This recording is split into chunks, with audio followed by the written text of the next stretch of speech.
ಶರಣಾಗತಿಯು ರೂಪಾಂತರದ ಆರಂಭ. ಲೂಕನು ಬರೆದ ಸುವಾರ್ತೆ 15ನೇ ಅಧ್ಯಾಯ 17ರಿಂದ 19ನೇ ವಾಕ್ಯ.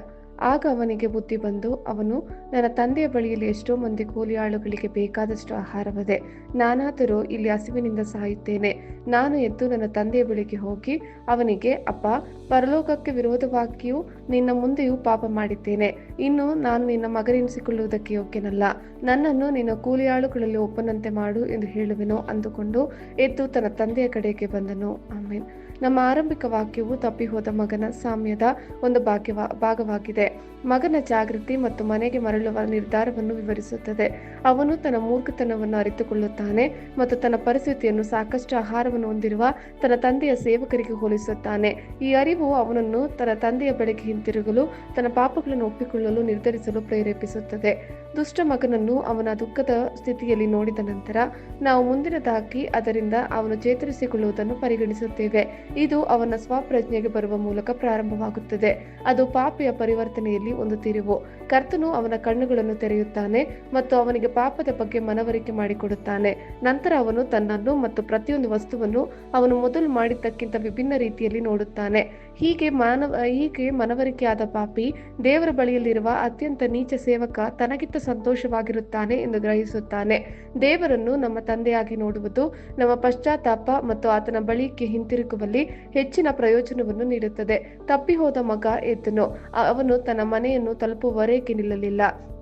ಹೀಗೆ ಪಶ್ಚಾತ್ತಾಪ ಪಡುವ ಪಾಪಿಯು ಸೈತಾನನ ಮತ್ತು ಅವನ ಬಂಧನದಿಂದ ದೃಢನಿಶ್ಚಯದಿಂದ ಹೊರಬಂದು ಭಯ ಮತ್ತು ನಿರುತ್ಸಾಹಗಳ ಹೊರತಾಗಿಯೂ ಪ್ರಾರ್ಥನೆ ಮೂಲಕ ದೇವರ ಬಳಿಗೆ ಹಿಂತಿರುಗುತ್ತಾನೆ. ಕರ್ತನು ತನ್ನ ಕ್ಷಮಿಸುವ ಪ್ರೀತಿಯ ಅನಿರೀಕ್ಷಿತ ಸೂಚನೆಗಳೊಂದಿಗೆ ಅವನನ್ನು ಭೇಟಿಯಾಗುತ್ತಾನೆ. ಮತ್ತೊಮ್ಮೆ ತಗ್ಗಿಸಿಕೊಂಡ ಪಾಪಿಯ ಸ್ವಾಗತವು ದುಷ್ಕರ್ಮಿಯಂತೆಯೇ ಇರುತ್ತದೆ. ಅವನು ವಿಮೋಚಕನ ನೀತಿಯ ನಿಲುವಂಗಿಯನ್ನು ಧರಿಸಿದ್ದಾನೆ ಮತ್ತು ಸ್ವೀಕಾರದ ಆತ್ಮನ ಭಾಗಿಯಾಗಿದ್ದಾನೆ. ಪವಿತ್ರತೆಯ ಮಾರ್ಗಗಳಲ್ಲಿ ನಡೆಯಲು ಆತ್ಮಸಾಕ್ಷಿಯ ಶಾಂತಿ ಮತ್ತು ಸುವಾರ್ಥ ಕೃಪೆಯಿಂದ ಸಿದ್ಧನಾಗಿದ್ದಾನೆ ಮತ್ತು ದೈವಿಕ ಸಾಂತ್ವನಗಳಿಂದ ಔತಣ ಮಾಡಿದನು. ಕೃಪೆ ಮತ್ತು ಪವಿತ್ರತೆಯ ತತ್ವಗಳು ಅವನಲ್ಲಿ ಮಾಡಲು ಮತ್ತು ಇಚ್ಛೆಗೆ ಕಾರ್ಯರೂಪಕ್ಕೆ ಬರುತ್ತವೆ.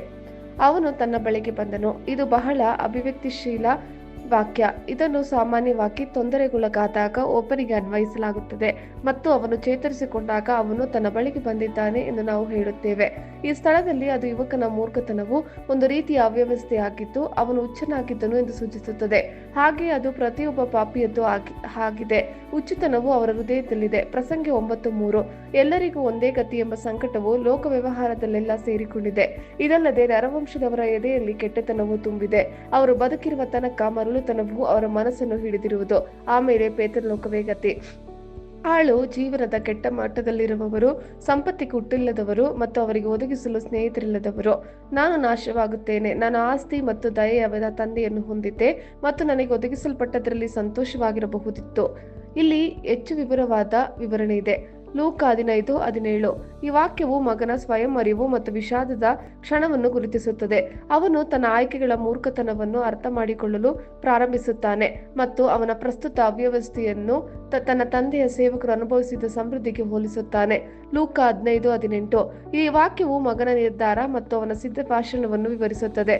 ಅವನು ತನ್ನ ಪಾಪ ಪ್ರಜ್ಞೆಯನ್ನು ಗುರುತಿಸುತ್ತಾನೆ ಮತ್ತು ಅವನು ಇನ್ನು ಮುಂದೆ ಅರ್ಹನಲ್ಲ ಎಂದು ಭಾವಿಸುವ ಮಗನ ಸ್ಥಾನಕ್ಕಿಂತ ಕೂಲಿ ಸೇವಕನ ಕೆಳ ಸ್ಥಾನಮಾನದ ಬಯಕೆಯನ್ನು ವ್ಯಕ್ತಪಡಿಸುತ್ತಾನೆ. ಲೂಕ 15:19. ಈ ವಾಕ್ಯವು ಮಗನ ನಮ್ರತೆ ಮತ್ತು ಸ್ವಯಂ ಅರಿವನ್ನು ಒತ್ತಿ ಹೇಳುತ್ತದೆ. ಅವನು ತನ್ನ ಅನರ್ಹತೆಯನ್ನು ಒಪ್ಪಿಕೊಂಡು ಸೇವಕನಂತೆ ನಡೆಸಿಕೊಳ್ಳುವಂತೆ ಕೇಳುತ್ತಾನೆ. ಅವನ ಸಂಪೂರ್ಣ ಹೃದಯ ಬದಲಾವಣೆ ಮತ್ತು ಸಮನ್ವಯದ ಪ್ರಾಮಾಣಿಕ ಬಯಕೆಯನ್ನು ಎತ್ತಿ ತೋರಿಸುತ್ತದೆ. ದುಷ್ಟ ಮಗನನ್ನು ಬಿಡುಗಡೆ ಮಾಡಲಾಯಿತು. ಲೂಕ 15:20-24 ವಾಕ್ಯ. ಅವನು ಇನ್ನು ದೂರದಲ್ಲಿರುವಾಗ ಅವನ ತಂದೆಯು ಅವನನ್ನು ಕಂಡು ಕನಿಕರಪಟ್ಟು ಓಡಿ ಬಂದು ಅವನ ಕೊರಳನ್ನು ಅಪ್ಪಿಕೊಂಡು ಅವನಿಗೆ ಬಹಳವಾಗಿ ಮುದ್ದಿಟ್ಟನು. ಆದರೂ ಮಗನು ಅವನಿಗೆ, ಅಪ್ಪ, ಪರಲೋಕಕ್ಕೆ ವಿರೋಧವಾಗಿಯೂ ನಿನ್ನ ಮುಂದೆಯೂ ಪಾಪ ಮಾಡಿದ್ದೇನೆ. ಇನ್ನೂ ನಾನು ನಿನ್ನ ಮಗನೆನಿಸಿಕೊಳ್ಳುವುದಕ್ಕೆ ಯೋಗ್ಯನಲ್ಲ ಎಂದು ಹೇಳಲು ತಂದೆಯು ತನ್ನ ಆಳುಗಳಿಗೆ, ಶ್ರೇಷ್ಠವಾದ ನಿಲುವಂಗಿಯನ್ನು ತಟ್ಟನೆ ತಂದು ಇವನಿಗೆ ತೊಡಿಸಿರಿ, ಇವನ ಕೈಗೆ ಉಂಗುರವನ್ನು ಇಡಿರಿ, ಕಾಲಿಗೆ ಜೋಡು ಮೆಡಿಸಿರಿ, ಕೊಪ್ಪಿಸಿದ ಆ ಕರುವನ್ನು ತಂದು ಕೊಯ್ಯಿರಿ, ಹಬ್ಬ ಮಾಡೋಣ, ಉಲ್ಲಾಸ ಪಡೋಣ. ನನ್ನ ಮಗನು ಸತ್ತವನಾಗಿದ್ದನು, ತಿರುಗಿ ಬದುಕಿ ಬಂದನು, ಪೋಲಿ ಹೋಗಿದ್ದನು, ಸಿಕ್ಕಿದ್ದನು ಎಂದು ಹೇಳಿದನು. ಆಗ ಅವರು ಉಲ್ಲಾಸ ಪಡುವುದಕ್ಕೆ ತೊಡಗಿದರು. ಆಮೇನ್. ಕರ್ತನ ಕೃಪೆ ನಿಮ್ಮೆಲ್ಲರೊಂದಿಗಿರಲಿ.